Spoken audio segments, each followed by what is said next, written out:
రిషి వాసుని ఒక రెస్టారెంట్‌కి తీసుకెళ్తాడు కదా! ఆఫ్టర్‌నూన్ అయ్యేసరికి.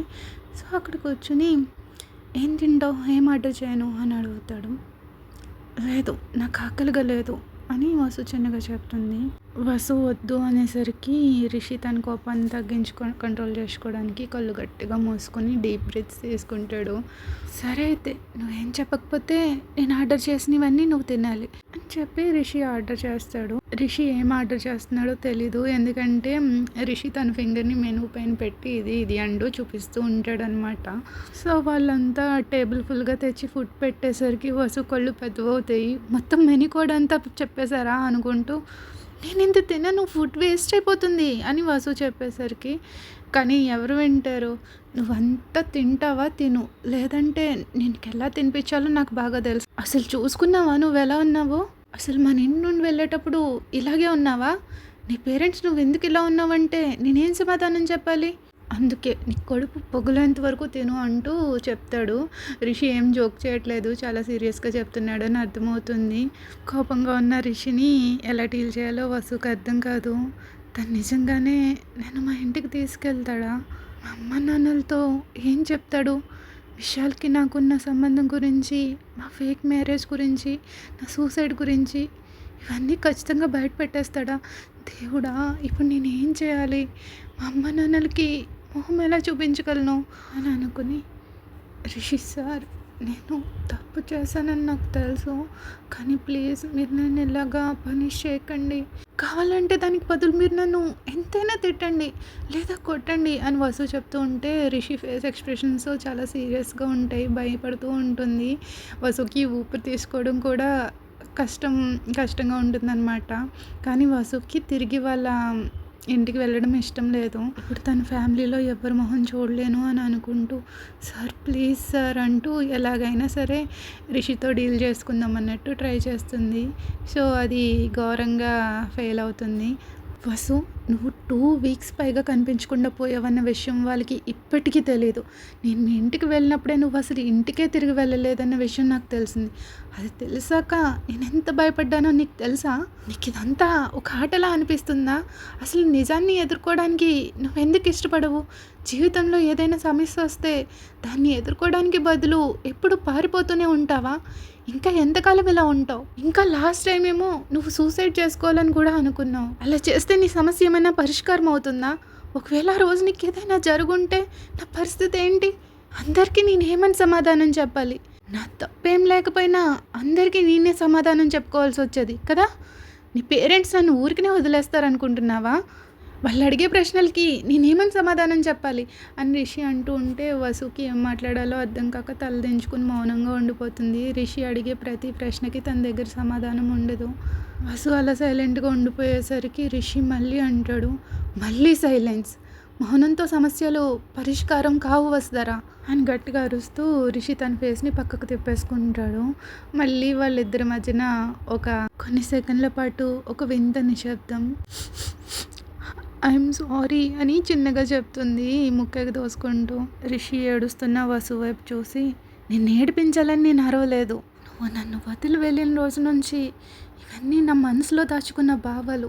ఎస్, నేను నిన్ను పెళ్లి చేసుకున్నప్పుడు నువ్వు నాకెవ్వరూ కాదు. అది మన ఇద్దరి మధ్య జస్ట్ ఒక డీల్ మాత్రమే. కానీ ఇప్పుడు సిచ్యుయేషన్ అలా లేదు వసు. ఇప్పుడు నేను చెప్పే విషయాన్ని నీ బుర్రలోకి బాగా ఎక్కించుకో. నేను జస్ట్ పేపర్స్ వరకు మాత్రమే నీ భర్తగా ఉండడం నాకు ఇష్టం లేదు. నేను నీకు ఒక నిజమైన భర్తలా ఉండాలనుకుంటున్నాను. నీతో కలిసి జీవించాలనుకుంటున్నాను. నీతో ఒక ఫ్యామిలీని స్టార్ట్ చేద్దాం అనుకుంటున్నాను. దీనికోసం నేనేమి ఇప్పుడు నీ పర్మిషన్ అడగట్లేదు. నీకు అర్థం కావాలనే ఈ విషయం చెప్తున్నా. నువ్వు ఎప్పటికైనా ఏదో ఒక రోజు మెచ్యూర్డ్గా ఆలోచిస్తావు, మెచ్యూర్డ్గా మారుతావు అనుకున్నా. కానీ ఆ రోజు ఎప్పటికీ రాదని నాకు అర్థమైంది. నువ్వు నన్ను హేట్ చెయ్యి లేదా లవ్ చెయ్యి, ఇష్టం వచ్చినట్టు చెయ్యి. నువ్వు నన్ను ప్రేమించినా అసహించుకున్నా నాకేం పట్టింపు లేదు. కానీ నువ్వు నాకు కావాలి. నీ పేరెంట్సే నాలాంటి ఒక స్ట్రేంజర్కి ఇచ్చి నీకు ఇష్టం లేకపోయినా ఈ పెళ్ళి బలవంతంగా చేశారని అనుకో. ఇంకా జీవితాంతం ఈ తలనొప్పిని భరించక తప్పదని అనుకో, అంతే అని రిషి చెప్పేసరికి వసు ఆశ్చర్యపోతూ ఒకసారి ఊపిరి పీల్చుకుని, "ఒకవేళ నాకు ఇష్టం లేకపోతే" అని అడుగుతుంది. "ఇప్పుడే చెప్పాను కదా, నీకు వేరే మార్గం లేదు. ఒక మంచి అమ్మాయిలా నా మాట విను. నా చేత బలవంతం చేయించుకునేలాగా ప్రయత్నించుకో. లేదంటే పరిణామాలు చాలా దారుణంగా ఉంటాయి అని రిషి చెప్తాడు. వసు తన అభ్యంతరం చెప్పేలోపే ఫస్ట్ తిను అంటూ ఆర్డర్ చేస్తాడు. వసు ఏమో అనుకుంటూ పెదాలు విరుచుకుంటూ మౌనంగా కూర్చుండిపోయి ఉంటుంది. అనుకుని రిషియే వసు ప్లేట్లోకి అన్నీ వడ్డిస్తాడు. తింటావా లేదంటే నన్ను తినిపించమంటావా? నాకేం అభ్యంతరం లేదు చెప్పు అంటాడు. అంతే వసు వెంటనే ఆశ్చర్యంగా రిషి వైపు చూస్తుంది. సరే అయితే నన్నే తినిపించమంటావా అంటూ ఒక స్పూన్ తీసి వసు నోటి ముందు పెడతాడు.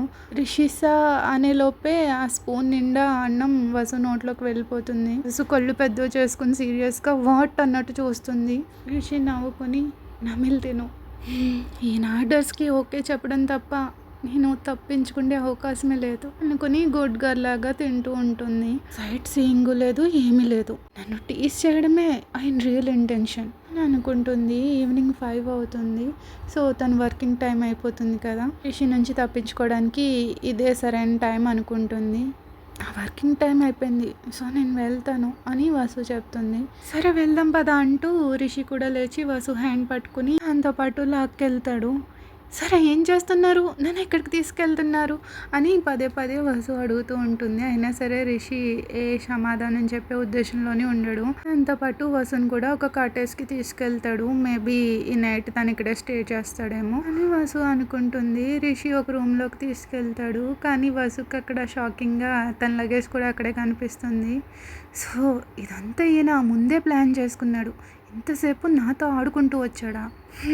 లాంగ్ డే, అలసిపోయి ఉంటావు, వెళ్ళి ఫ్రెష్ అవ్వు అంటూ బాత్రూమ్ వైపు చూపిస్తూ ఎలాగో నీ లగేజ్ కూడా ఇక్కడే ఉంది, నీ డ్రెస్ తీసుకో అంటాడు.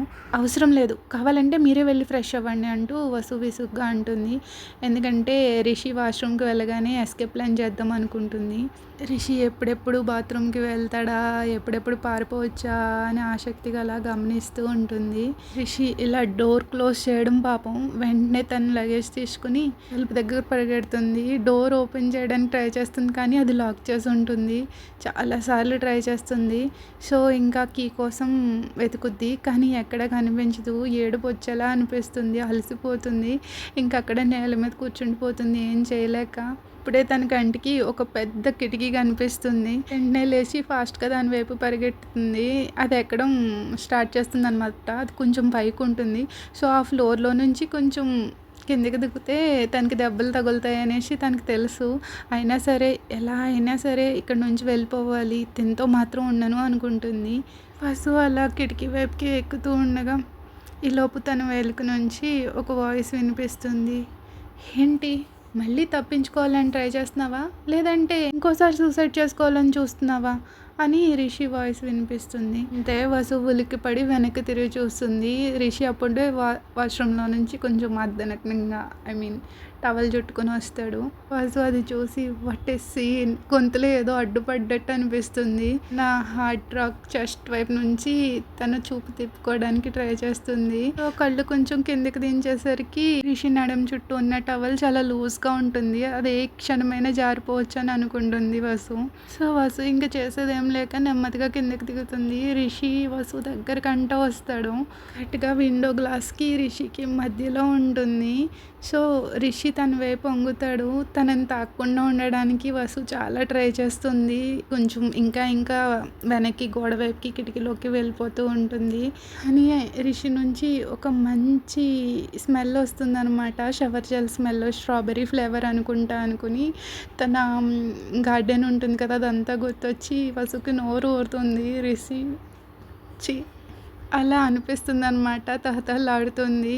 వసు అసలు నువ్వు ఏం ఆలోచిస్తున్నావు అమ్మాయి, అసలు నన్ను ఏం చేస్తున్నాడు అనుకుని రిషి నువ్వేం చేస్తున్నావు, ప్లీజ్ నేను వెళ్ళాలి అంటూ చాలా వీక్ వాయిస్తో అంటుంది.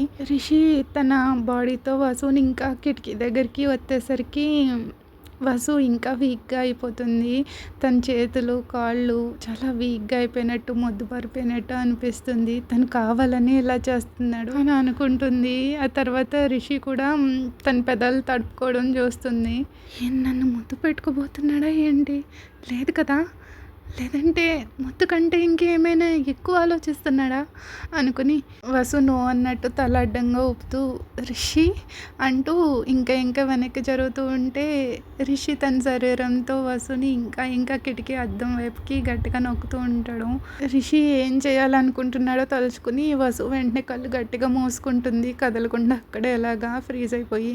సో కొన్ని క్షణాల తర్వాత ఎలాంటిది జరగకపోవడంతో నెమ్మదిగా కళ్ళు తెరుస్తుంది. ఆశ్చర్యంగా రిషి తన దగ్గర ఉండడు, వేరే సైడు తన టీషర్ట్ వేసుకుంటూ ఉంటాడు. సో వసు ఏం జరిగిందా అని వెనక్కి తిరిగి చూసేసరికి కిటికీ డోర్ వేసి ఉంటుంది. అప్పుడు అర్థమవుతుంది తను డోర్ క్లోజ్ చేయడానికి వచ్చాడని.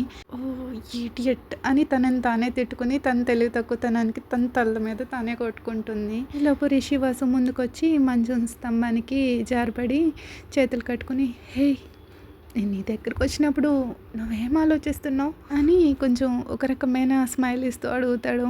ఏం లేదు, ఏదో ఆలోచిస్తున్నా అంతే. నోరు మూసుకుంటావా అనుకుంటుంది అలా అనేసి. అవునా అని రిషి ఇంకా స్మైల్ చేస్తూనే ఉంటాడు. ఆ వంకర నవ్వు నాకేమాత్రం మంచి సంకేతంలో అనిపించట్లేదు అనుకుంటూ రిషి నవ్వుతుంటే తన స్మైల్ వైపు అలా చూస్తుంది. సో నువ్వు ఇక్కడ నుంచి ఎస్కేప్ అవ్వడానికి చేసిన నీ ప్లాన్ ఘోరంగా ఫ్లాప్ అయింది కాబట్టి వెళ్ళి కొంచెం వేడి నీళ్ళతో స్నానం చేస్తే ఎలా ఉంటుంది? ఫస్ట్ నువ్వు వెళ్ళి ఫ్రెష్ అవ్వు, నేను ఈలోపు ఏదైనా ఆర్డర్ చేస్తాను అంటూ వాసు దగ్గరికి నెమ్మదిగా నడుచుకుంటూ వచ్చి 2 చేతులతో ఒక టవల్ని వాసు నెత్తి మీద పెడతాడు. వాసు ఆ క్యూట్ ఎక్స్ప్రెషన్స్తో రిషి వైపు అలా చూస్తూ ఉండిపోతుంది. అసలు ఈ మనిషికి ఏమైంది? దీనికి కోపం రావట్లేదు, అలాగే నన్ను విసుగు పుట్టించే మాటలు అనట్లేదు. అసలు నాకు తెలిసిన రిషిలా ఇతను ప్రవర్తించట్లేదు అనుకుంటుంది. వసు అలా చూస్తూ ఉంటే రిషి ఎంత ముద్దుగా ఉన్నావో అంటూ వసు ముక్కు మీద గిల్లుతూ నవ్వుతాడు. రిషి అలా చేసేసరికి వసు తన ఆలోచనలో నుంచి ఉలికిపడి బయటకు వస్తుంది. తన ప్రవర్తనకి అయోమయంగానే వసు వాష్రూమ్ వైపుకి నడుచుకుంటూ వెళ్తుంది. నేను ఒక పని మీద కిందకు వెళ్తున్నా, నువ్వు ఈ లోపు మళ్ళీ నా నుండి పారిపోవాలన్న ఆలోచనలు ఏమి చేయకు. పారిపోయినప్పటికీ నువ్వు ఎక్కడున్నా నేను పట్టుకుంటా. అలాంటప్పుడు నువ్వు ఆవేశపడి నన్ను కష్టపడ్డం ఎందుకు చెప్పు? కాబట్టి గుడ్ గర్ల్లా ఉండు అని వసు వాష్రూమ్కి వెళ్ళక ముందరే చెప్తూ ఉంటాడు. సో వసు బాత్రూంలోకి వెళ్ళి డోర్ వేసుకొని పారిపోయే ఆలోచన లేదు, ఎందుకంటే నేను పారిపోయిన తను నన్ను మళ్ళీ పట్టుకుంటాడని నాకు తెలుసు అనుకుంటూ వేడి నీటితో స్నానం చేశాక తనకి కొంచెం తేలిగ్గా అనిపిస్తుంది, హాయిగా. సో రిషి కిందకి వెళ్తానన్నాడు కదా, తన రూమ్లో ఉండడులే అనుకుని వసు ఒక టవల్ బాడీకి చుట్టుకొని ఇంకొక టవల్ ఏమో తలకి చుట్టుకొని బయటకు వస్తుంది. That's it friends. ఈ ఎపిసోడ్ ఎలా అనిపించింది? నచ్చితే లైక్ చేయడం మర్చిపోకండి. Thank you for listening. Bye bye.